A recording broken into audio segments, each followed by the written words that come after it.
আসসালামু আলাইকুম। আজকে আমি রান্না করব শীতকালের খুবই একটা মজার তরকারি। কখনো যদি দুপুরে একটু ঝোল খাইতে ইচ্ছা করে এভাবে একটু ঝোলটা রান্না করে দেখবেন, খুবই অসাধারণ লাগে ঝোলটা। এখানে আমি প্রথমে কড়াইয়ে তেল দিয়ে আর কালো জিরা ফোড়ন দিয়ে পেঁয়াজ বাটা আর সস বাটা আর জিরা বাটা, যেহেতু ঝোলের তরকারি রান্না করব, সস আর জিরা দুটো একসাথে মিক্সড করে দিলে তরকারি খেতে খুব অনেক বেশি মজা হয়।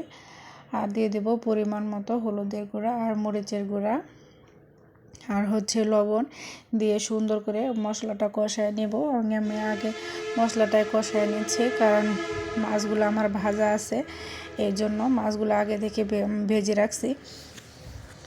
মাছ ভাজা দেখাইতে গেলে দেখা যায় ভিডিওটা অনেক বেশি লং হয়ে যায়, এই জন্য ওটা আমি স্কিপ করে গেছি।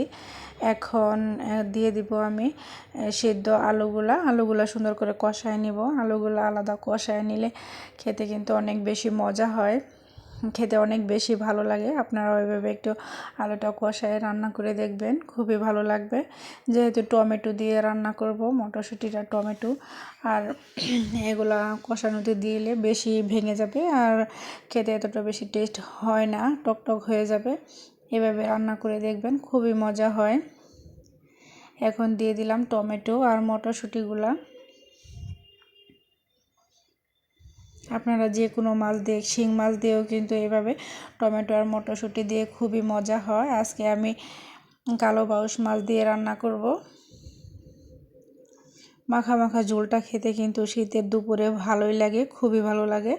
আপনারা বাসায় একদিন রান্না করে দেখতে পারেন, খুব সহজে রান্নাটা হয়ে যায়। এখন দিয়ে দিলাম গরম পানি। যেহেতু শীতকাল, ঠান্ডা পানি দিলে দেখা যায় তরকারিটার টেস্টটা নষ্ট হয়ে যায়। সবসময় চেষ্টা করবেন শীতের দিন তো একটু গরম পানি দিয়ে রান্নাটা করলে তরকারিটা একটু বেশি মজা হবে আর তরকারির কালারটাও খুব সুন্দর থাকবে। আমি পরিমাণ মতো ঝোল দিয়ে দিলাম। এখন প্রায় কিন্তু আমার তরকারিটা হয়ে গেছে।